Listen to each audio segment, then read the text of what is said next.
Marcus Hayes spent his last $2,000 on a wild horse with an infected leg that everyone said would be dead within the week, giving up the surgery that might have ended 3 years of constant pain. When cancer nearly killed him months later, and he finally returned to the ranch, the Mare did something that made hardened combat veterans fall to their knees and weep. Before we continue, don't forget to subscribe to the channel, like the video, and comment where in the world you're watching from. Let's go. The morning sun barely cut through the dust-covered window of the small trailer that Marcus Hayes called home. It wasn't much, just a worn-down piece of metal on the edge of a forgotten town in rural Montana, but it was his. The walls were thin enough that he could hear every gust of wind that swept across the plains, and the heating barely worked during the brutal winters. Still, it was shelter, and after everything he'd been through, Marcus had learned not to take even the smallest comforts for granted. He shifted his weight on the narrow bed, feeling the familiar ache radiate through his left leg. The prosthetic leaned against the wall within arm's reach, a constant reminder of the life he'd left behind in the desert halfway across the world. Some mornings the phantom pain was worse than others, and today was one of those days. He gritted his teeth and reached for the medication bottle on the bedside table, only to find it empty.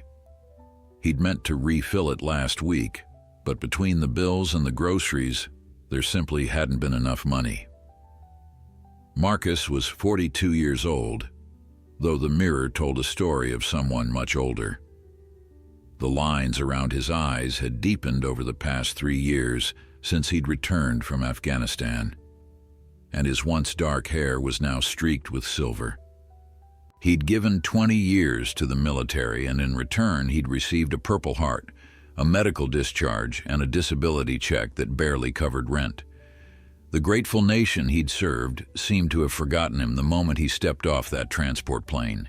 He dressed slowly, pulling on worn jeans and a faded flannel shirt that had seen better days. The coffee maker sputtered to life as he filled it with the last of his grounds, and he stood at the small window overlooking the vast Montana landscape.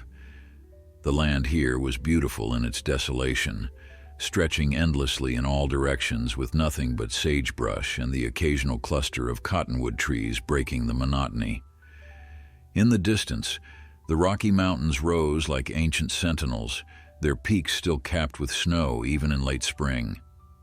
Marcus had moved here after his discharge, seeking the kind of solitude that only a place like this could offer. He'd grown up in Chicago, surrounded by concrete and noise, but the war had changed something fundamental in him. He needed space now, needed silence to drown out the memories that still woke him in the middle of the night. The small veterans community in town understood that without him having to explain it, and they'd welcomed him quietly, respecting his need for distance while making sure he knew he wasn't entirely alone. After finishing his coffee, Marcus grabbed his worn jacket and the truck keys. The Ford F-150 outside was almost as battered as he was, with rust eating away at the wheel wells and an engine that protested every time he turned the key. But it ran, and that was all that mattered. He had an appointment at the VA clinic in town, a 40-minute drive that he'd been dreading all week. The doctors there were kind enough, but every visit was a reminder of everything he'd lost.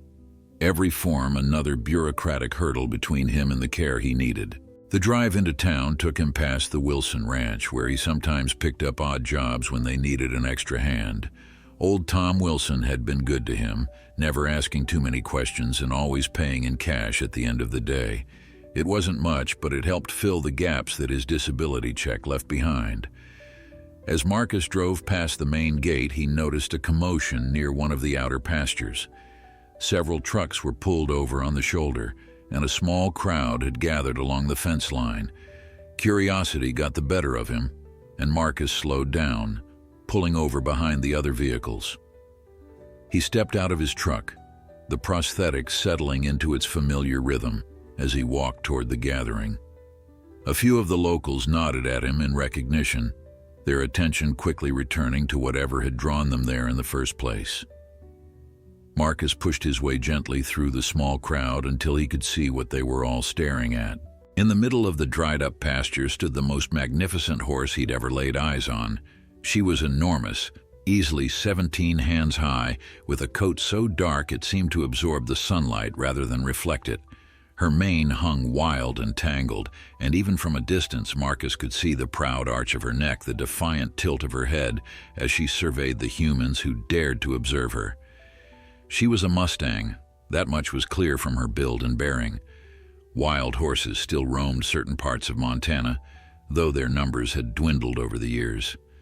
This one must have wandered far from her herd, drawn perhaps by the scent of water from the ranch's irrigation ditches. She moved with a limp favoring her right foreleg, and Marcus could see dried blood matting the fur around what looked like a nasty gash. Next to him, an older rancher named Pete shook his head sadly. They've been trying to catch her for 2 hours now, but she won't let anyone near her, wild as they come. Tom called the BLM office, but they said they can't send anyone out until next week. By then, she'll either be dead from that infection or long gone. Marcus watched as Tom Wilson and 2 of his hands tried to approach the mare with ropes and a bucket of grain. The horse's ears pinned back against her skull, and she wheeled away from them with surprising speed despite her injury, her powerful hooves churning up clouds of dust. There was something in her eyes, a mixture of pain and fury and desperate pride that Marcus recognized all too well. He'd seen that same look in his own reflection more times than he cared to count. The crowd began to disperse as it became clear that the horse wasn't going to be caught easily. People climbed back into their trucks, heading off to whatever responsibilities awaited them. Marcus remained, unable to tear his gaze away from the injured mare. She had stopped running now and stood at the far end of the pasture, her sides heaving with exertion, that wounded leg barely touching the ground. Tom Wilson walked over to Marcus, wiping the sweat from his brow. Shame about that one. She's got good bloodlines, you can tell by the conformation, but wild like that, with an injury? He paused, his meaning clear. There wasn't much hope for an animal that wouldn't accept help, especially one in such rough condition. How much? Marcus heard himself asking, the words surprising him even as they left his mouth. Tom looked at him confused. How much what? How much would it take to buy her, to try and save her? Tom studied Marcus for a long moment, and something shifted in the older man's expression. Understanding, perhaps, or recognition of something unspoken passing between them. The BLM would charge about $125 for the adoption fee, plus you'd need a trailer to transport her if you could even get her loaded. Then there's the vet bills, and God knows how much that leg is going to cost to treat. You're looking at maybe $2,000 minimum, and that's if everything goes smooth, which I doubt it will with a wild one like her. $2,000. Marcus had exactly $2,347 in his bank account. It was everything he had left after this month's bills, the money he'd been saving for the prosthetic adjustments he desperately needed. The specialist in Billings had told him the modifications would help with the chronic pain, might even allow him to walk without the limp that had become his constant companion. Marcus stared at the mare for what felt like an eternity, his mind racing through the implications of what he was considering. $2,000 was everything he had. It was the surgery he needed, the pain relief he'd been counting on, the chance to maybe feel whole again. But as he watched the horse struggle to keep weight off her injured leg, something inside him shifted. He recognized her fight, her refusal to give in even when the odds were stacked against her. She was a survivor, just like him, and maybe they both deserved a second chance. "I'll take her," Marcus said quietly, the words carrying a finality that surprised even him. Tom Wilson's eyebrows shot up. "You sure about this, son? She's not going to make it easy on you. Might not make it at all, truth be told." Marcus nodded slowly, his jaw set with determination. "I'm sure. What do I need to do?" The process took the rest of the morning. Tom made calls to the Bureau of Land Management while Marcus drove into town to withdraw the money from his account. The bank teller, a young woman named Sarah who'd always been kind to him, noticed the unusual amount and asked if everything was all right. Marcus just smiled and told her he was making an investment in the future. She didn't need to know that his hands were shaking as he folded the bills into his wallet, or that he was gambling everything on a wild horse that might not survive the week. By the time Marcus returned to the ranch, Tom had managed to corral the mare into a smaller pen, though it had taken 4 men and nearly 2 hours to do it. The horse was in a state of pure panic, her eyes rolling white with terror, foam flecking her neck as she threw herself repeatedly against the fence rails. Marcus felt his chest tighten watching her. He knew that kind of desperation, the feeling of being trapped with no way out. Tom handed Marcus a stack of papers to sign. The BLM agent won't be out until tomorrow to make it official, but we can get started on the vet work if you want. Doc Patterson is on his way. He's the best horse vet in 3 counties, but I'll warn you, his services don't come cheap. How much? Marcus asked, though he already knew he'd pay whatever it took. Emergency call like this, probably $500 just to look at her, then whatever treatment she needs on top of that. Marcus pulled out his wallet and counted out $600, pressing it into Tom's hand. That should cover the initial visit. I'll figure out the rest as we go. The veterinarian arrived 30 minutes later, a weathered man in his 60s with gentle hands and a no-nonsense demeanor. Doc Patterson took one look at the terrified mare and whistled low. That's a wild one, all right. We're going to need to sedate her before I can even get close enough to examine that leg. What followed was one of the most difficult experiences Marcus had witnessed in years. It took 3 attempts and a specially modified dart gun to deliver the sedative, and even then, the mare fought against the chemical sleep, pulling her under.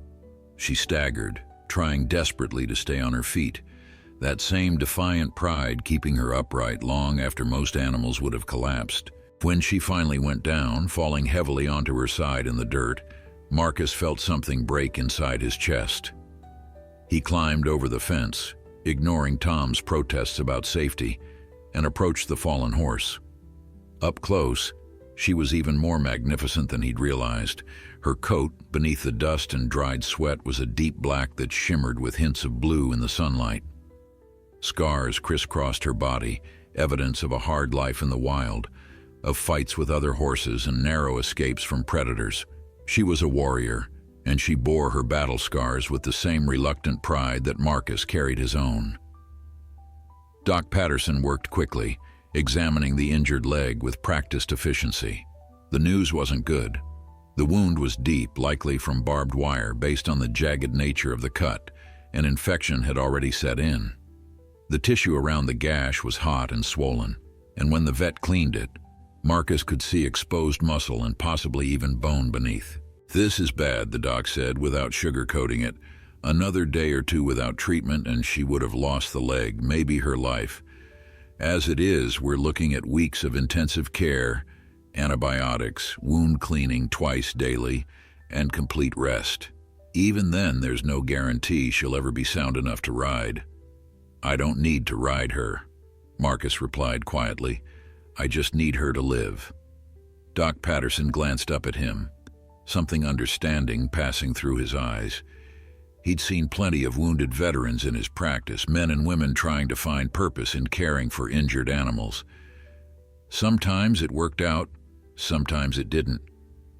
But there was something different about this young man and this wild horse, something that made him think they might just save each other. The vet spent the next hour cleaning and treating the wound, administering antibiotics and pain medication, wrapping the leg in clean bandages. He showed Marcus how to change the dressing, how to spot signs of infection worsening, what to feed her to help her body heal. Marcus absorbed every word, committing it all to memory, with the same focus he'd once used learning tactical procedures in the military. By the time Doc Patterson finished, Marcus had spent another $800 on medications and supplies. The vet loaded him up with bottles of antibiotics, wound cleaning solution, bandages, and special feed supplements. As the sun began to set over the Montana plains, Marcus stood in the pen watching the mare sleep off the sedation, her sides rising and falling with deep, steady breaths. Tom Wilson came to stand beside him, his weathered face thoughtful in the fading light. "You know, I've been ranching for 40 years, and I've never seen anyone take on a challenge like this for a wild horse. Most people would have let nature take its course." Marcus didn't look away from the mare. "Maybe most people haven't needed saving themselves." The older man nodded slowly, understanding what Marcus didn't say. "You're going to need somewhere to keep her while she heals. That trailer of yours isn't going to work."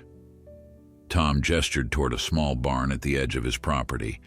"I've got an empty stall you can use, no charge for the first month. After that, we'll work something out." The first night was the hardest. Marcus had helped load the still sedated mare onto Tom's trailer, and they'd transported her to the small barn on the edge of the Wilson property. The stall was clean and spacious, with fresh straw bedding and a water trough that Marcus filled himself. By the time they got her settled, the sedation was beginning to wear off, and Marcus knew he needed to be there when she woke up. He sent Tom home with his thanks and a promise to call if anything went wrong. Then he pulled up an old wooden chair, positioned it just outside the stall door, and settled in to wait. His leg throbbed from all the activity of the day, and he knew he'd pay for it tomorrow with pain that would make walking nearly impossible. But that didn't matter right now. All that mattered was the magnificent creature lying in the straw, her chest rising and falling as she fought her way back to consciousness. When her eyes finally opened, confusion clouded them for just a moment before raw panic took over. The mare lurched to her feet with a violence that made Marcus's heart hammer in his chest. She was disoriented, trapped in an enclosed space with walls on 3 sides and a human sitting just beyond the door. Everything in her wild nature told her to run, to fight, to escape at any cost. She threw herself against the stall walls, her hooves striking the wood with explosive force that echoed through the small barn.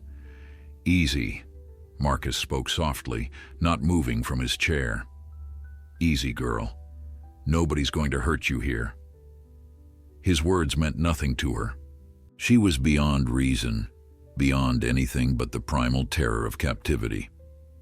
Marcus watched helplessly as she injured herself further in her panic, scraping her shoulders against the rough wood, reopening small cuts that had just begun to heal. But he didn't move, didn't try to intervene. He understood that sometimes you had to let the panic run its course, had to exhaust yourself fighting ghosts before you could begin to see clearly again. It took nearly an hour before the mare's energy began to flag. Her movements became slower, less violent, until finally she stood trembling in the corner of the stall, her head low, sides heaving with exhaustion. Marcus could see the bandage on her leg had come partially loose, dark blood seeping through the white gauze. He'd need to change it, but not yet. Not while she was still so afraid. Throughout that long night, Marcus sat in his chair and talked to her. He spoke in a low, steady voice, telling her about his own journey, about the explosion that had taken his leg and 3 of his closest friends. He told her about the nightmares that still woke him at 3 in the morning, about the way loud noises made his heart race and his hands shake. He told her about feeling trapped in a world that no longer made sense, about the desperate need to run even when there was nowhere to go. "I know what it's like," he said softly as the first light of dawn began to filter through the barn's small window. "I know what it's like to be wounded and afraid, and so damn tired of fighting. But you're not alone anymore. Neither of us is." The mare stood motionless in her corner, her ears swiveling toward his voice even as her body remained tense and ready to flee. Marcus took that as a small victory. She was listening, even if she didn't trust him yet. That was a start. As the sun rose fully over the Montana horizon, Marcus forced himself to stand, his prosthetic leg protesting every movement after sitting still for so many hours. He needed to change her bandage, and he needed to get some food and water into her if possible. Tom had left a bucket of special grain mixed with molasses, something that most horses found irresistible. Whether a wild Mustang would feel the same way remained to be seen. Marcus filled a smaller bucket with the grain and another with fresh water. Moving slowly, telegraphing every motion so she could see exactly what he was doing, he approached the stall door. The mare's head shot up, her eyes widening with alarm, but she didn't immediately throw herself against the walls again. Progress, Marcus thought. Small steps. He opened the door just wide enough to slide the buckets inside, then backed away immediately, giving her space. The mare watched him with those intelligent dark eyes, nostrils flaring as she scented the grain. Marcus returned to his chair and waited. Minutes passed, then an hour. The mare didn't move, didn't approach the food or water. She simply stood there, a living statue of suspicion and pain. Marcus pulled out his phone and called Dr. Patterson. The vet answered on the third ring, his voice still rough with sleep. The doc listened as Marcus described the mare's panic attack and the damaged bandage, then offered some advice. Give her time to settle before you try to handle that leg again. Wild horses can die from the stress of captivity if they're not careful. Keep talking to her. Let her get used to your presence. And Marcus, the vet added, his tone softening, remember that healing takes time. For both of you. After hanging up, Marcus made a decision. He couldn't leave her alone, not yet. Not when she was still so fragile, so terrified. He called his caseworker at the VA and canceled his appointment, then sent a text to the few friends he had in town, letting them know he'd be unavailable for a while. Then he settled back into his chair, pulled his jacket tighter against the morning chill, and resumed his vigil. The day passed slowly. Marcus dozed in his chair, waking periodically to check on the mare. She never touched the food or water while he was watching, but when he pretended to sleep, closing his eyes while remaining alert, he heard the soft sound of her moving closer. By afternoon, both buckets were empty. She'd eaten and drunk when she thought he wasn't paying attention, and Marcus felt a surge of relief so strong it brought tears to his eyes. She was fighting to survive, to heal, even while everything in her nature screamed to give up. That evening, Tom Wilson stopped by with sandwiches and a thermos of hot coffee. He found Marcus still in his chair, looking exhausted but determined. The older rancher shook his head with a mixture of admiration and concern. You can't live in this barn, son. You need rest, proper food, a real bed.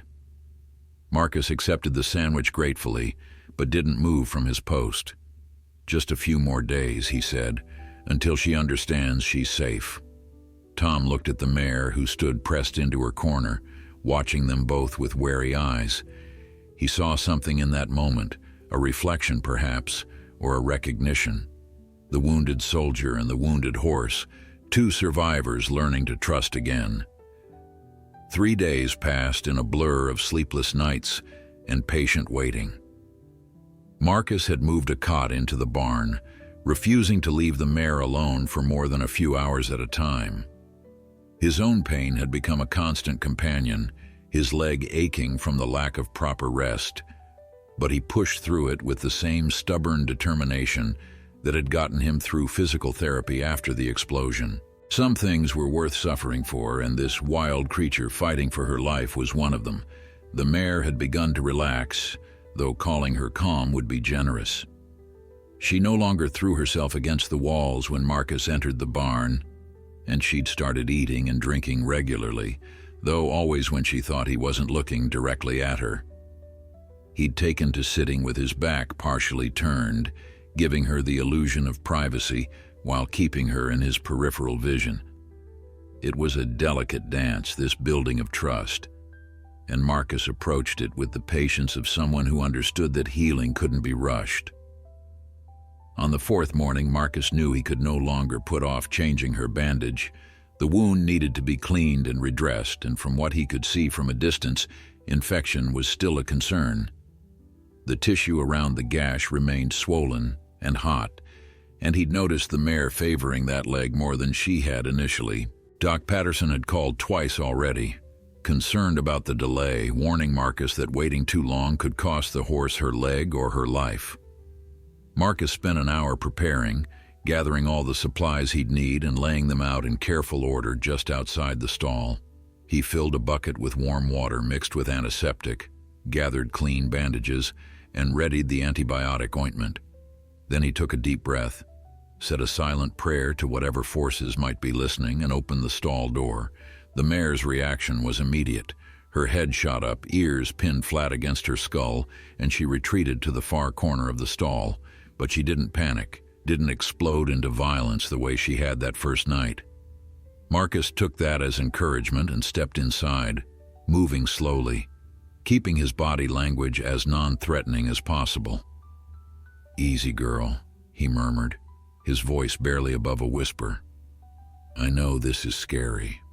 I know you want to run, but I need to help you, and I can't do that if you fight me." He moved closer, one careful step at a time, watching her body language for signs that she might bolt or strike out.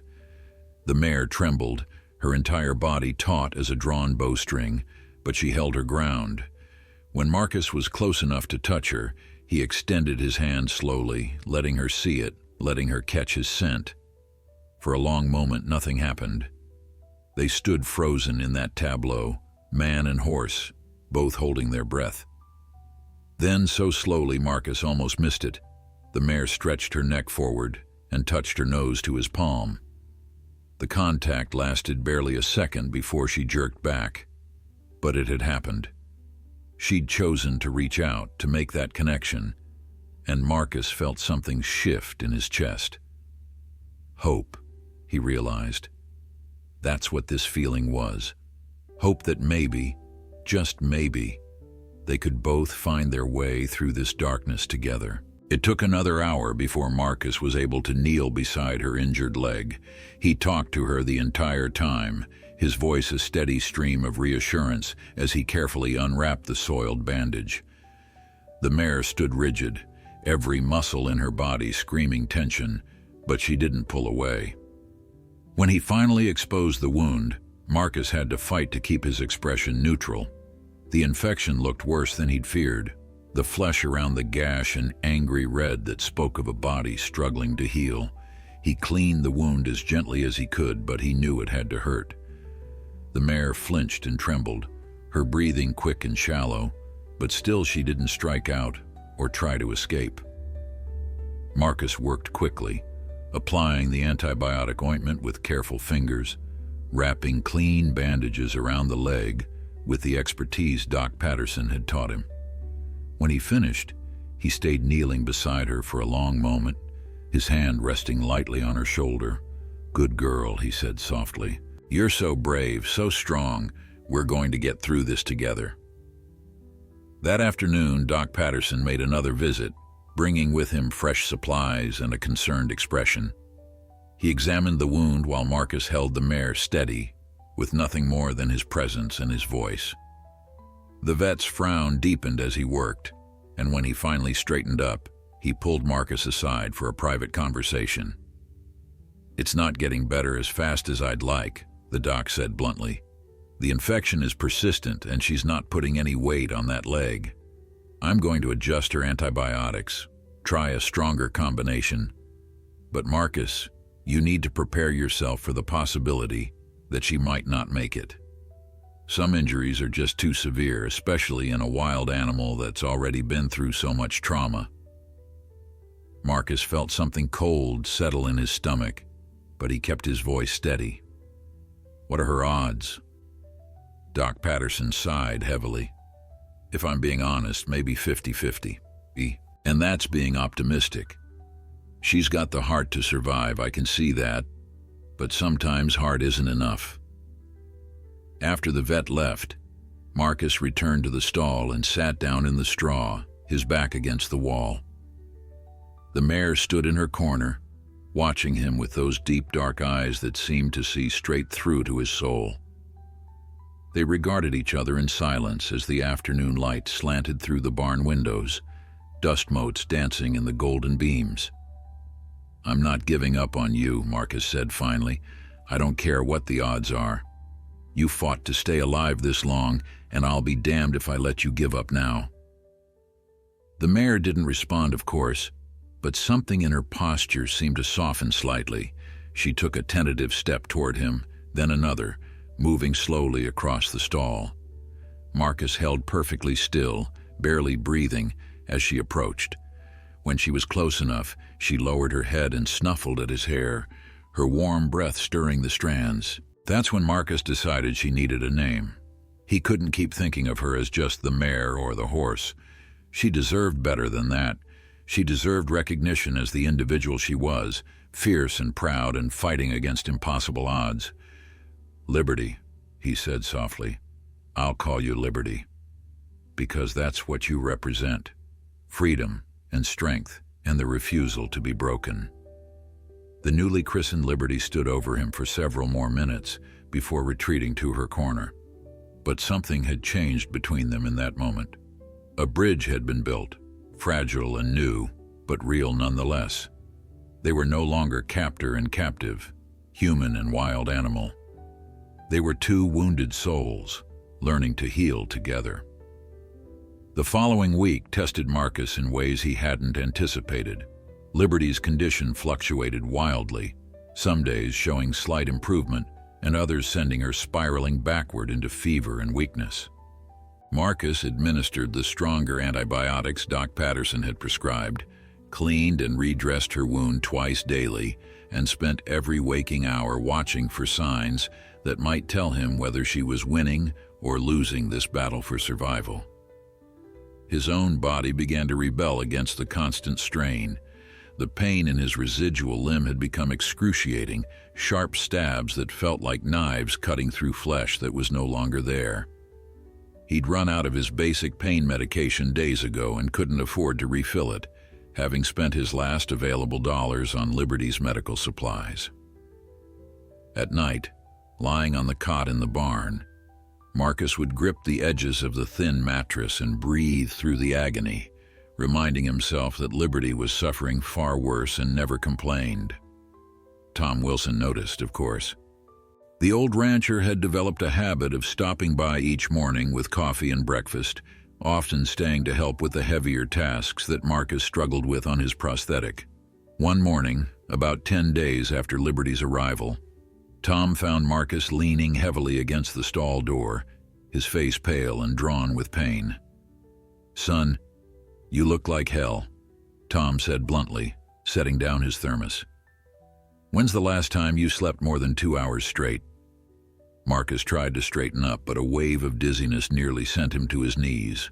Tom caught him by the elbow, his weathered hands surprisingly strong, and guided him to sit on a hay bale. The older man studied Marcus's face with the same careful attention he'd give to an injured animal, and Marcus knew he wasn't fooling anyone. "Your leg is bad today," Tom observed. "It's not a question, but a statement of fact." Marcus nodded, not trusting his voice. The phantom pain had been so severe, that morning he'd actually vomited when he first tried to stand, though he'd hidden that from Tom. He couldn't afford to show weakness, couldn't risk anyone deciding he wasn't capable of caring for Liberty. Tom disappeared for a moment and returned with a bottle of prescription pain medication. "These were my wife's, from before she passed. Cancer." He paused, the grief still evident in his eyes, even though it had been 3 years. "She'd want them to help someone who needs them." Marcus started to protest, but Tom cut him off with a raised hand. "Don't. You can't take care of that horse if you can't stand up, and she needs you, Marcus. She needs you healthy and whole, or as whole as you can be." The kindness in Tom's voice nearly undid Marcus completely. He accepted the medication with shaking hands and took 2 pills dry, desperate for relief. Within 30 minutes, the edge had come off the pain enough that he could think clearly again, could focus on Liberty rather than his own suffering. Liberty herself seemed to sense when Marcus was struggling. On his worst days, she would stand close to the stall door, her dark eyes tracking his every movement with what Marcus could only describe as concern. She'd begun to tolerate his touch more readily, allowing him to run his hands along her neck and shoulders, though she still tensed when he approached her injured leg. The wound was slowly, painfully slowly, beginning to show signs of improvement. The angry redness had faded to pink, and new tissue was starting to form along the edges of the gash. One afternoon, as Marcus was changing her bandage, Liberty did something that stopped his heart. She turned her head and gently pressed her nose against his shoulder, then left it there, breathing softly against his neck. It was a gesture of trust so profound that Marcus felt tears spring to his eyes. He froze, not wanting to break the moment, feeling the warmth of her breath and the solid presence of her body against his. "I know," he whispered. "I know you're scared and hurt, and everything feels impossible. But we're doing this together, Liberty. You and me against the world." The mare kept her head pressed to his shoulder for several more minutes before pulling away. Something had shifted between them again, another barrier dissolving. They were becoming partners in survival, each drawing strength from the other's determination to keep going despite the odds. Word of Marcus and Liberty spread through the small veteran community in town. These were men and women who understood what it meant to fight invisible battles, to carry wounds that didn't show on the surface. One by one, they began stopping by the barn, some bringing supplies, others just offering their presence and understanding. A former Marine named Rodriguez brought a bag of special horse treats and stayed to tell Marcus about his own service dog, how the animal had saved him from the darkest corners of his PTSD. An army nurse named Chen showed up with homemade meals and medical supplies she'd somehow acquired, refusing to explain where they'd come from. "You're one of us," she said simply when Marcus tried to thank her. "We take care of our own, and right now, that includes your horse." Their support gave Marcus strength when his own was flagging. On the days when Liberty seemed to be slipping backward, when her fever spiked or the wound looked worse instead of better, Marcus would remember that he wasn't alone in this fight.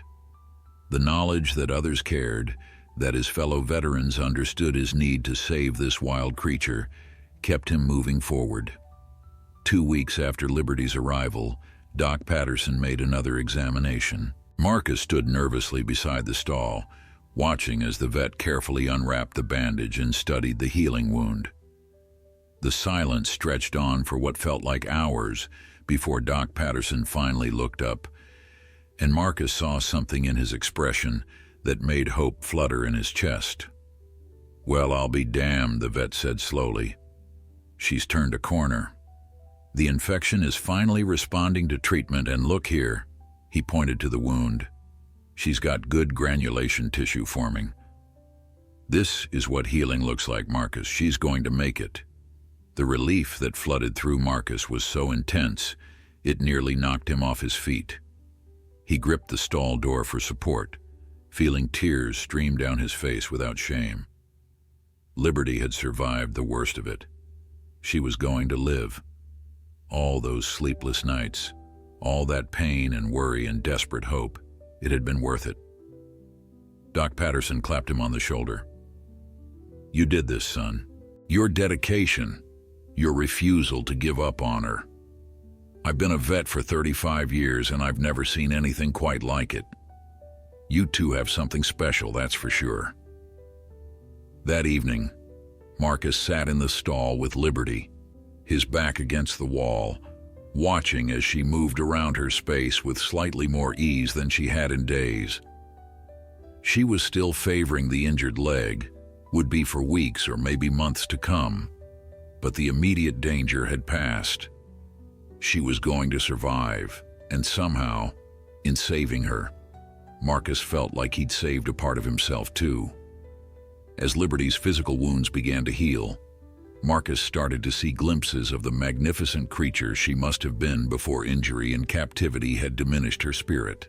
Her coat, which had been dull and lifeless when he first saw her, began to take on a lustrous sheen as proper nutrition and care worked their magic. She moved with more confidence around the stall, and Marcus noticed she was finally putting weight on her injured leg, though she still walked with a pronounced limp that Doc Patterson warned might be permanent. The process of Liberty's recovery became a meditation for Marcus, a daily ritual that gave structure and meaning to his days. Each morning he would enter the barn before dawn, speaking softly to announce his presence before opening the stall door. Liberty had learned to recognize his footsteps, the particular cadence of his uneven gait, and she would turn to face him with ears pricked forward in a gesture that Marcus interpreted as welcome. He would spend an hour grooming her, running a soft brush over her coat in long, soothing strokes while he talked about everything and nothing. He told her about his childhood in Chicago, about the recruiter who had promised him adventure and purpose when he was just 18 years old. He described the brothers he'd lost in the desert, their faces still vivid in his memory even though their voices had begun to fade. He spoke about the explosion, about waking up in a field hospital and realizing his leg was gone, about the hollow feeling that had consumed him ever since. Liberty listened to it all, standing quietly under his hands, occasionally turning her head to nuzzle his shirt pocket where he'd started keeping pieces of apple. These confessions that Marcus made to a wild horse were things he'd never told another living soul, secrets he'd kept locked inside because he didn't know how to voice them to people who hadn't lived through what he had. But Liberty understood in her own way. She carried her own traumas, her own scars, and in the peaceful quiet of the barn, they shared their pain without judgment. 3 weeks into her recovery, Tom Wilson approached Marcus with a proposal. The old rancher had been thinking, he said, about Marcus's living situation and about the long-term care Liberty would need. The trailer Marcus lived in was miles from the barn, making the daily commute difficult, especially on days when his leg pain was severe. Tom had a small cabin on his property, barely more than one room with a bathroom, but it was weatherproof and had electricity. It sat unused about 50 yards from the barn where Liberty was stabled. "You can stay there rent-free," Tom offered. "In exchange, you help out around the ranch when you're able. Light work, nothing that'll put too much strain on your leg, and you'll be close to your horse. She's doing better with you nearby. Anyone can see that." Marcus wanted to refuse out of pride, didn't want to be seen as accepting charity, but the practical side of him won out. Being close to Liberty would make her care easier, and the work Tom was proposing would give him purpose beyond his daily routine with the horse. He accepted the offer with gratitude that was hard to express in words, and by the end of the week he'd moved his few belongings into the cabin. The arrangement transformed both their lives. Marcus could now check on Liberty multiple times throughout the day and night, and he discovered that his presence seemed to calm her in ways that surprised him. On stormy nights, when thunder rolled across the Montana plains and lightning split the sky, Liberty would grow agitated, her wild instincts screaming danger.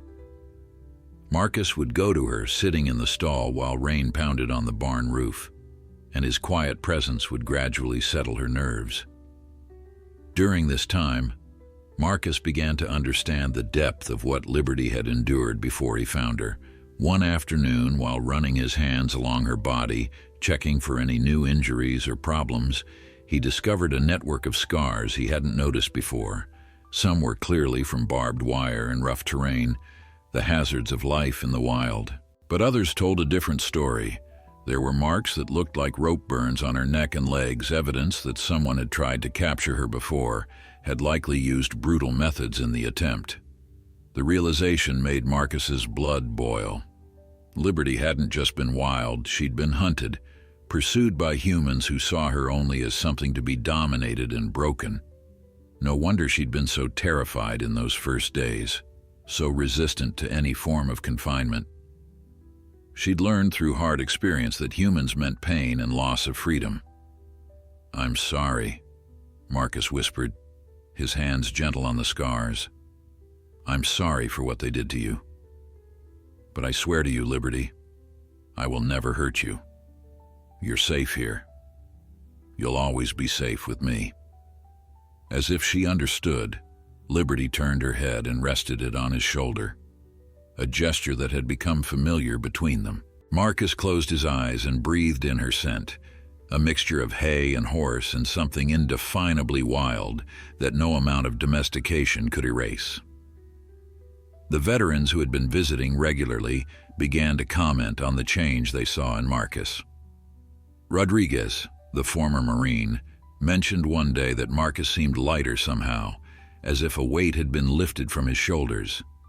Chen, the army nurse, noted that he smiled more readily and that the haunted look had faded from his eyes. They understood that Liberty was healing Marcus in ways that went beyond the physical, addressing wounds that ran soul deep. Marcus himself felt the difference, though he would have struggled to put it into words. The nightmares that had plagued him since Afghanistan came less frequently now.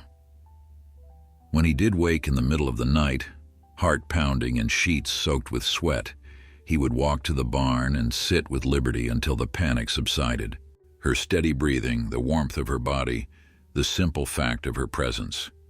These things anchored him in reality in ways that all the therapy and medication had failed to do. 1 month after bringing Liberty to the barn, Marcus made a decision.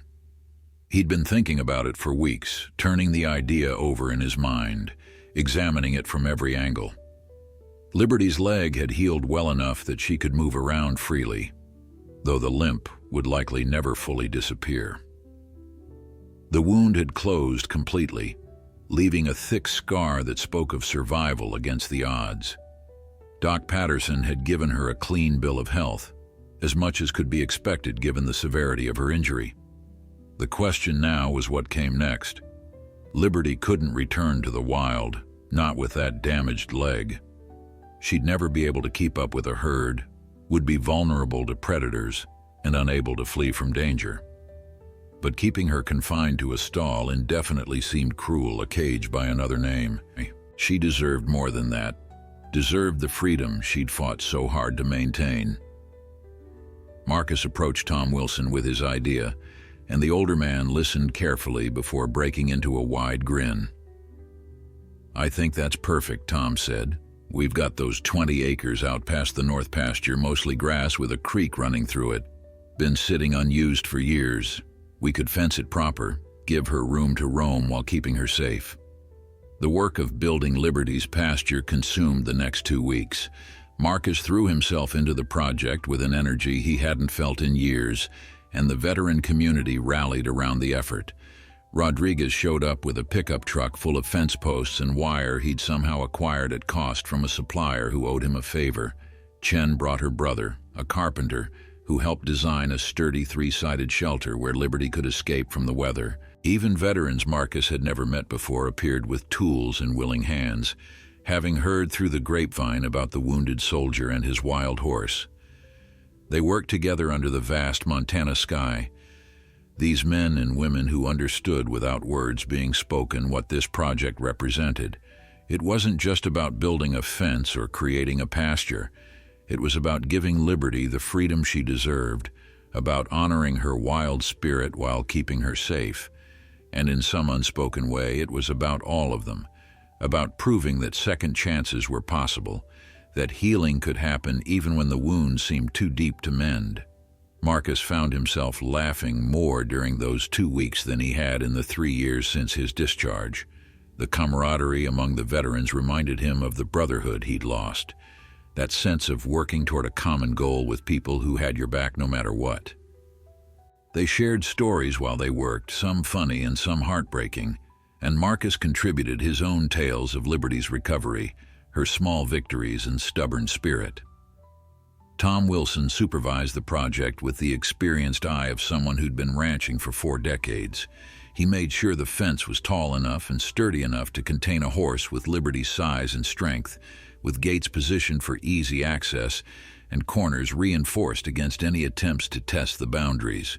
The 20-acre plot he designated was perfect, with rolling grassland, scattered cottonwood trees for shade, and a creek that ran year-round providing fresh water. On the day they finished, Marcus stood at the pasture gate and felt a swell of emotion so strong it threatened to overwhelm him. This space, this gift of freedom, represented everything he'd been fighting for since the moment he'd first seen Liberty injured and abandoned. He'd spent his last dollar saving her life, had pushed through his own pain and limitations to nurse her back to health, and now he was about to give her something precious, the chance to run again. That evening, as the sun began its descent toward the western mountains, Marcus led Liberty from her stall for the first time in weeks. She walked beside him with surprising calmness, her head high, nostrils flaring as she scented the open air. A small crowd had gathered to witness this moment, veterans and locals alike all understanding that they were about to see something special. Marcus walked Liberty through the gate and into the pasture, then stood there for a moment with his hand on her neck. "This is yours," he said softly, "all of it. You're free, Liberty. You're finally free." He removed the halter he'd finally gotten her accustomed to wearing, and for a heartbeat, Liberty just stood there, as if she couldn't quite believe what was happening. Then she lifted her head, let out a sound that was part whinny and part call to the wild, and took off at a gallop. Despite her injured leg, despite the limp that would always mark her gait, Liberty ran. She thundered across the pasture with her mane flying and her tail streaming behind her like a black banner. She ran along the fence line, testing its boundaries, then circled back and ran again, her powerful body moving with a grace that took Marcus's breath away. The crowd watching erupted into spontaneous applause and cheers, but Marcus barely heard them. His eyes were locked on Liberty, on this magnificent creature experiencing joy for the first time since he'd known her. She ran until she was breathing hard, then slowed to a trot, then a walk, exploring every inch of her new domain. She investigated the shelter, sniffed at the creek, rolled in a patch of soft grass with what Marcus could only describe as pure pleasure. And then, after she'd satisfied herself that this was real and not some dream, she turned and trotted back to where Marcus still stood by the gate. Liberty approached him with her ears forward, that intelligent gaze fixed on his face. She stopped directly in front of him and lowered her head, pressing her forehead against his chest in a gesture that brought tears to the eyes of everyone watching. Marcus wrapped his arms around her neck, feeling her warmth, her strength, her trust. "Thank you," he whispered. "Thank you for trusting me. Thank you for fighting. Thank you for being exactly who you are." The days that followed established a new routine. Marcus would spend his mornings working around the ranch, doing the light maintenance tasks Tom needed done, earning his keep and slowly rebuilding the physical strength he'd lost. His leg hurt less now, whether from the regular activity or from the emotional healing he was experiencing, he couldn't say. The pain was still there, would always be there, but it no longer defined his existence. His afternoons belonged to Liberty. He would enter the pasture and simply be with her, sometimes sitting under one of the cottonwood trees while she grazed nearby, other times walking alongside her as she explored her territory. He never tried to ride her and never would. Liberty wasn't meant to carry anyone. She was meant to be free, to live on her own terms, to heal in her own time. But something remarkable began to happen. Liberty started seeking out Marcus's company, would trot over to greet him whenever he appeared at the gate. She would follow him around the pasture, matching her pace to his uneven stride, occasionally nudging him with her nose when she wanted attention. They developed their own language, a series of sounds and gestures that needed no translation. The other veterans noticed the change in Marcus and started bringing their own struggles to the pasture. They would sit on the fence rail and watch Liberty graze, finding peace in her presence just as Marcus had. Rodriguez confessed one day that coming to see Liberty had helped him more than months of therapy. "There's something about her," he said, watching the mare drink from the creek. She's survived so much, overcome so much. Makes you believe that maybe we can too. Chen started bringing her service dog, a gentle golden retriever named Bailey, to the pasture. To everyone's surprise, Liberty accepted the dog's presence, even seeming to enjoy it. They would see Liberty and Bailey walking together along the fence line, an unlikely pair finding companionship in each other's company. It became common to find small groups of veterans gathered at Liberty's pasture, sitting quietly, talking softly, finding solace in this place Marcus had created. 6 weeks after Liberty's release into the pasture, Doc Patterson came by for a routine checkup. He watched Liberty move across the grass, studied her gait, examined her healed leg with careful attention. When he finished, he pulled Marcus aside with an expression of amazement. "I have to tell you, when I first saw her, I gave her maybe a 30% chance of survival and 0% chance of ever moving without significant pain. But look at her, Marcus. She's not just surviving, she's thriving. That leg healed better than I ever dreamed possible. You did that. Your dedication, your refusal to give up, it made the difference between life and death for her." Marcus watched Liberty standing in the afternoon sunlight, her coat gleaming, her stance proud despite the scar that marked her leg. "We did it together," he said simply. "She taught me as much as I taught her, maybe more."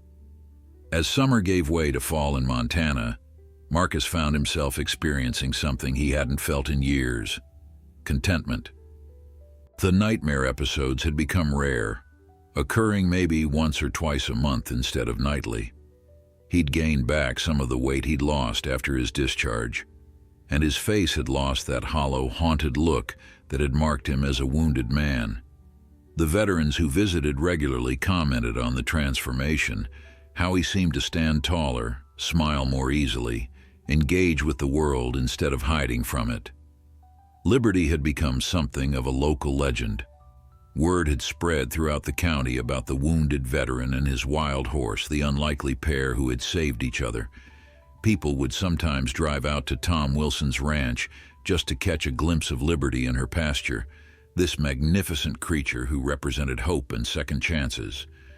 Tom, understanding the positive impact, had allowed a small sign to be posted at the entrance to the property: Liberty's Haven, a place of healing. Marcus started a routine of spending his evenings in the pasture with Liberty, sitting under the cottonwood trees while the sun set and the stars emerged in the vast Montana sky. Liberty would graze nearby, occasionally wandering over to investigate his pockets for treats or simply to stand beside him, her presence a quiet comfort. These were the moments Marcus treasured most, when the world seemed to contract to just the two of them, when everything else faded into insignificance. One evening in mid-September, as the air began to carry the first hints of the coming winter, Marcus was sitting in his usual spot when Liberty did something unexpected. She had been grazing about 20 feet away when she suddenly lifted her head, her ears swiveling toward the road that led to the ranch. A moment later, Marcus heard it too, the sound of an approaching vehicle, moving fast. Tom Wilson's truck appeared, kicking up dust as it raced down the dirt road. Even from a distance, Marcus could see the urgency in the way Tom was driving. His heart began to pound as he pulled himself to his feet, already moving toward the gate. Something was wrong. Tom never drove like that unless it was an emergency. The truck skidded to a stop near the pasture gate, and Tom jumped out, his face pale. "Marcus," he called, his voice tight with worry. "I just got a call from the VA hospital in Billings. They've been trying to reach you. Your phone." Marcus realized with a sinking feeling that he'd left his phone in the cabin, something he did often when he wanted to disconnect from the world. "What is it? What's happened?" Tom took a breath, clearly struggling with how to deliver the news. "It's about your medical records. They found something in your last blood work, something they missed before. They need you to come in immediately." "They're talking about cancer, Marcus. Possible bone cancer related to your injuries." The world seemed to tilt on its axis. Marcus heard the words but couldn't process them, couldn't fit them into the reality he'd been living. Cancer. The word echoed in his head like a death sentence. After everything he'd survived, after finally finding peace and purpose, his own body was betraying him. "How long have they known?" Marcus managed to ask. "They just figured it out. Apparently there were some markers in your blood that got flagged for review. They want to do more tests, scans, biopsies." Tom's voice softened. "I can drive you to Billings tonight. We can leave right now." Marcus looked back at Liberty, who had moved closer to the fence, watching the interaction between the two men with alert interest. The thought of leaving her, even for the necessary tests, felt like abandonment. But he knew he had no choice. If the doctors were right, if cancer was growing in his bones, he needed to know. He needed to fight it, just as he'd fought for Liberty's life. "I need to tell her," Marcus said, turning back toward the pasture. Tom didn't question this, didn't suggest that Liberty was just a horse who wouldn't understand. He simply nodded and waited by the truck. Marcus entered the pasture and walked to Liberty, who met him halfway. He wrapped his arms around her neck, breathing in her familiar scent, drawing strength from her solid presence. "I have to go for a while," he told her, his voice breaking. "There's something wrong with me, and I need to get it fixed. But I'll come back, Liberty. I swear to you, I'll come back." Liberty pressed her forehead against his chest, that gesture of trust and affection that had become her signature way of communicating with him. For a long moment they stood like that, man and horse, both carrying scars, both survivors of battles that had tried to break them. When Marcus finally pulled away, he saw something in Liberty's eyes that looked almost like understanding, like she knew that this separation was necessary but temporary. The drive to Billings took 3 hours, and Marcus spent most of it in silence, staring out the window at the darkening landscape. Tom respected his need for quiet, only occasionally offering reassurance that everything would be all right. But they both knew that some things couldn't be promised, that life had a way of dealing blows when you least expected them. The VA hospital was busy even at night, full of veterans dealing with their own crises and challenges. Marcus was processed quickly, his records already pulled up and waiting. A doctor he'd never met before, a woman in her 50s with kind eyes and a direct manner, explained what they'd found. Elevated markers in his blood suggested possible osteosarcoma, a type of bone cancer that sometimes occurred in patients who'd experienced the kind of trauma Marcus had. "We need to do a full body scan and a biopsy of your femur," the doctor explained. "If it is cancer, and we're hoping it's not, we caught it early. That gives us options, treatment options. But I won't lie to you, Marcus. If this is what we think it is, you're looking at aggressive chemotherapy, possibly surgery. It's going to be hard." Marcus listened to it all with a strange sense of detachment, as if the doctor was talking about someone else's body, someone else's life. He thought about Liberty waiting for him back at the ranch, about the routine they'd built together, about all the veterans who came to find peace in her presence. He thought about how far he'd come from that broken man who'd spent his last dollars on a dying horse, how much he'd healed in the process of healing her. "When can we start the tests?" he asked finally. "The sooner we know, the sooner we can fight this."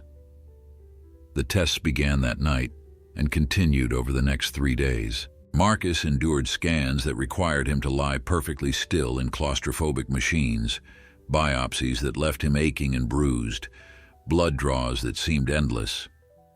Through it all, he thought about Liberty. He imagined her in the pasture, wondered if she was looking for him, if she understood why he hadn't come back yet. Tom visited daily, bringing updates about the ranch and, more importantly, about Liberty. "She's fine," Tom assured him, though there was something in the older man's tone that suggested not everything was fine.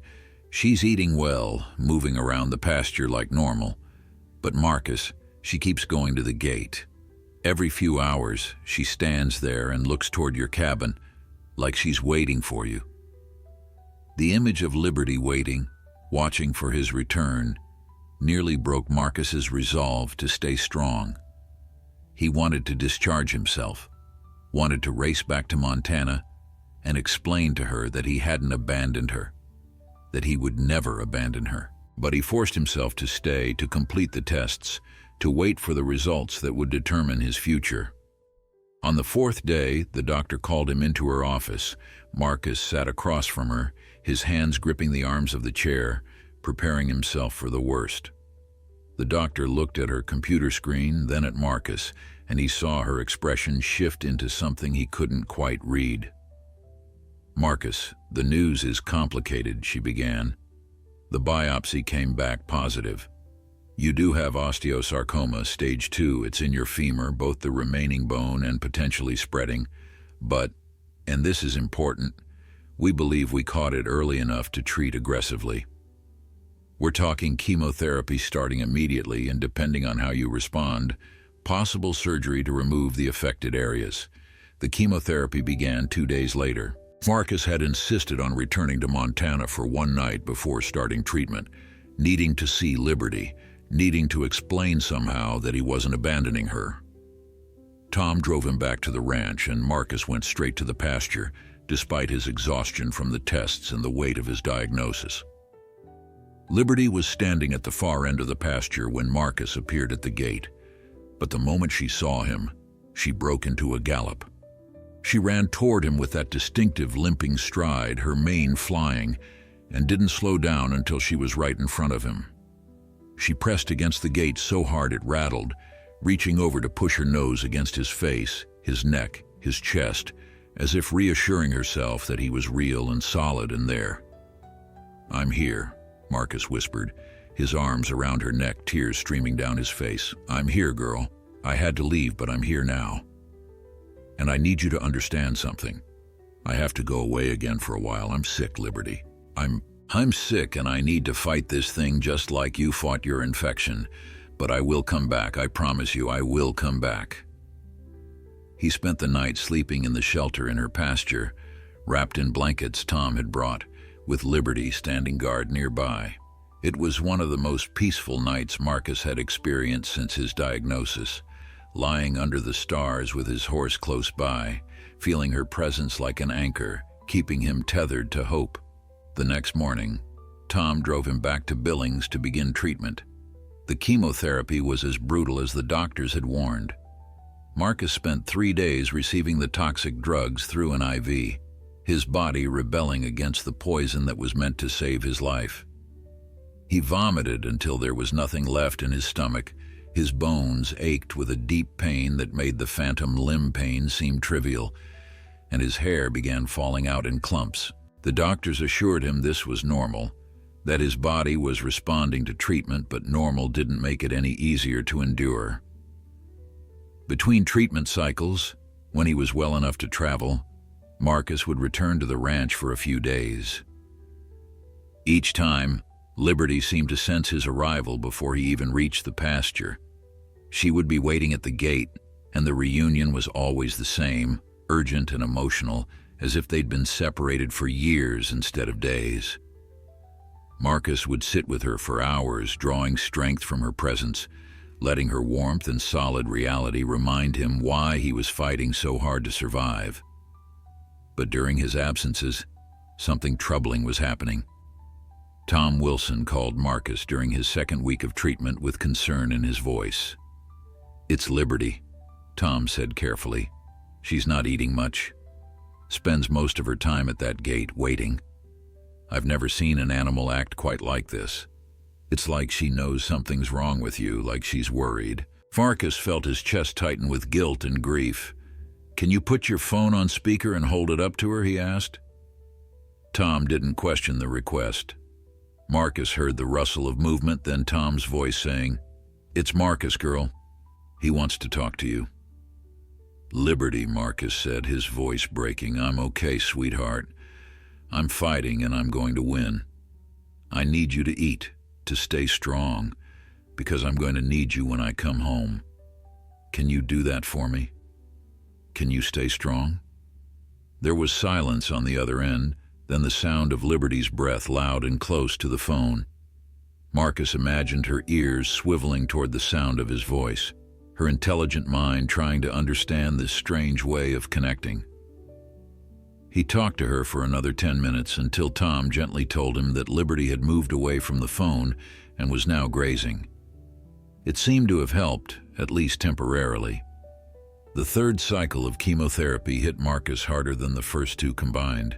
His white blood cell count dropped dangerously low, leaving him vulnerable to infection, and he developed pneumonia that landed him in the hospital for a week. He was too weak to call Tom, too sick to even think clearly. And for the first time since his diagnosis, Marcus felt himself slipping toward despair. The thought crossed his mind more than once that maybe this was too much. Maybe his body had taken all the damage it could handle. During this time, back at the ranch, Liberty's behavior became increasingly alarming. She stopped eating entirely, standing at the gate from dawn until dusk, occasionally pacing the fence line but always returning to that same spot. When Tom tried to lead her to fresh grass or tempt her with treats, she would refuse, her eyes fixed on the path that led to Marcus's cabin. Chen, who had been visiting regularly to check on Liberty, became seriously concerned. "This isn't normal grief or missing someone," Chen told Tom, her medical training giving her insights others might miss. "She's deteriorating fast. Lost probably 50 pounds in the last week. If Marcus doesn't come back soon, we might lose her."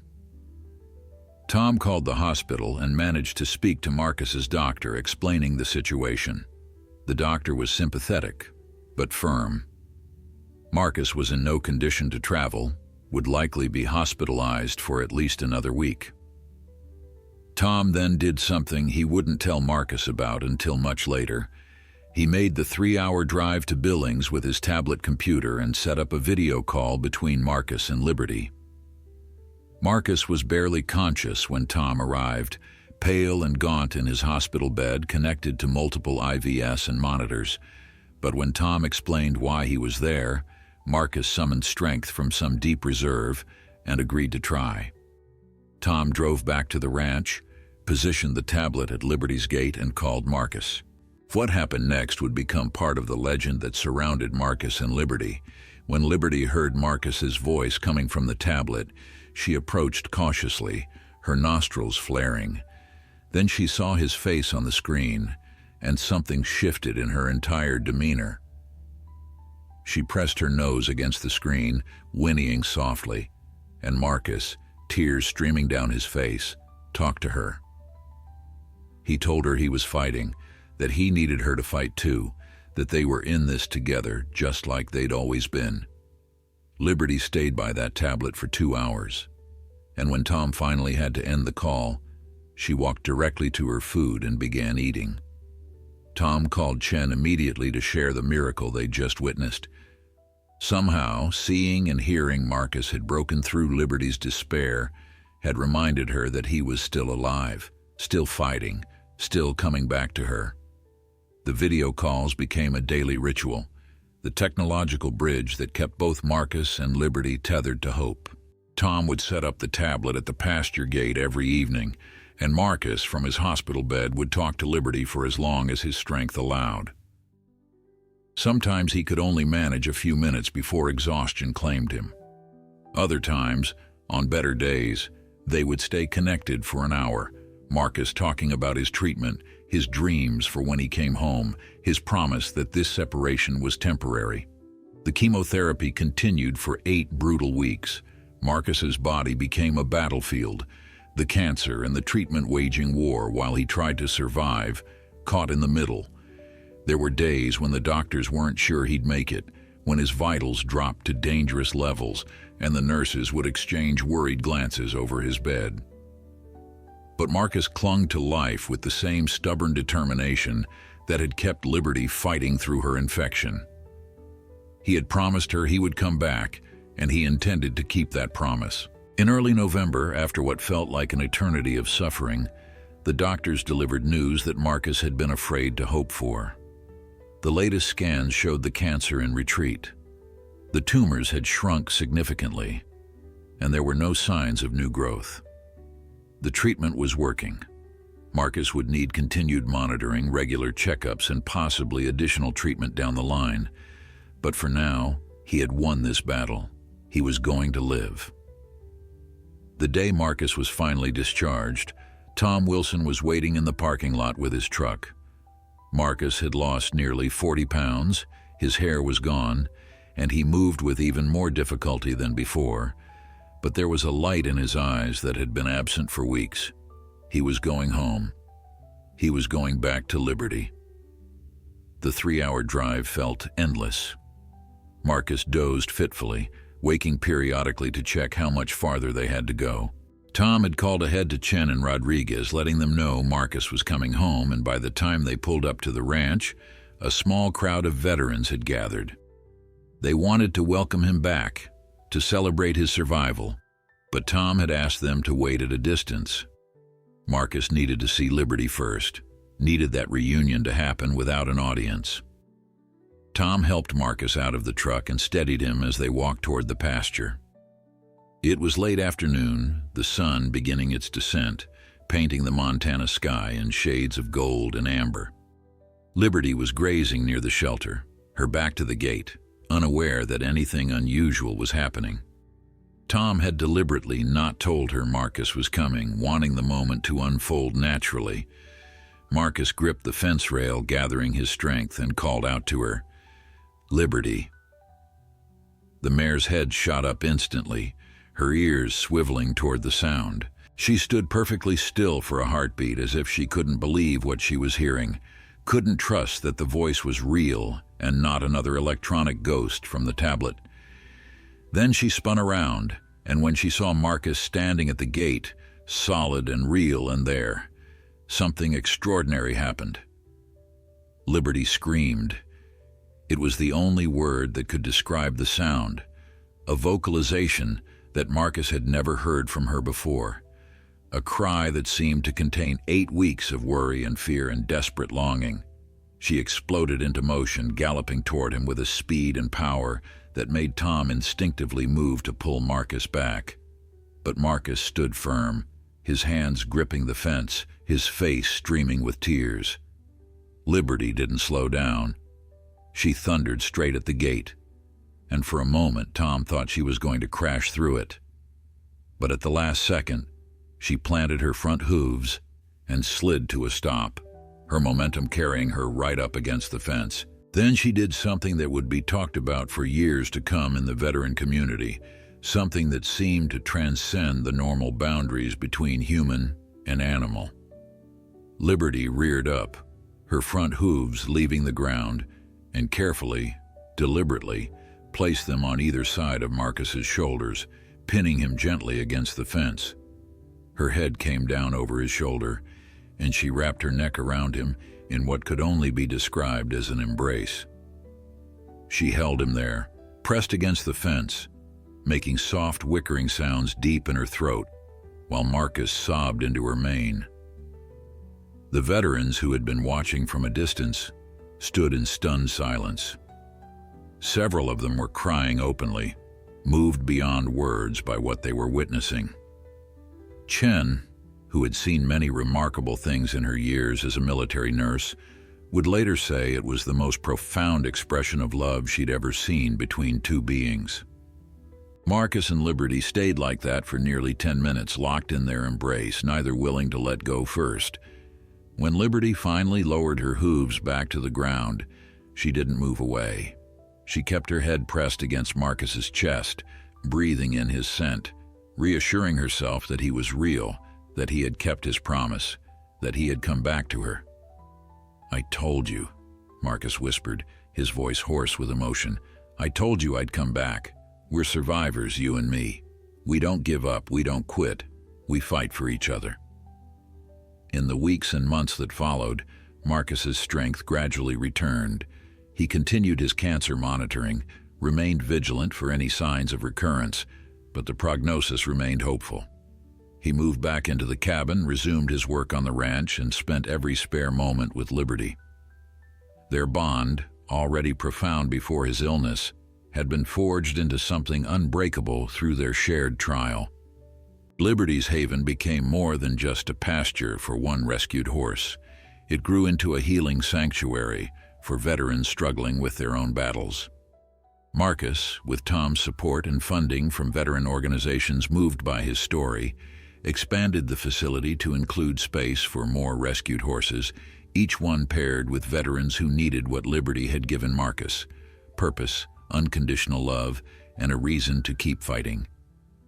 Years later, when people would ask Marcus about that day, about the moment Liberty embraced him at the gate, he would always get tears in his eyes. "She saved my life," he would say simply. "Not just by giving me a reason to live, but by showing me what love looks like when it's pure and true and unconditional. I spent my last money on a dying horse, and in return, she gave me everything that matters." Liberty lived for many more years, her black coat eventually showing silver around her muzzle, her limp a permanent reminder of where their journey had begun.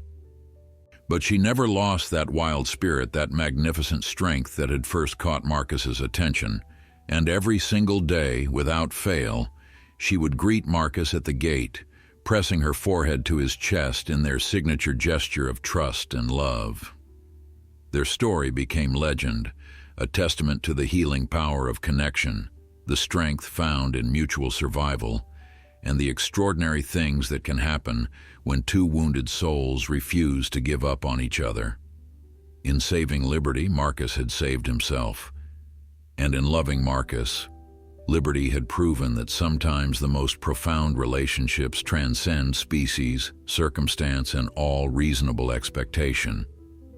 They had both been broken when they found each other, both considered beyond saving by those who didn't understand. But together, they had become whole, living proof that second chances are real, that healing is possible, and that love, in its purest form, can work miracles. Thank you for following Marcus and Liberty's journey. If this story touched your heart, please share it with others who might need to hear a message of hope and second chances.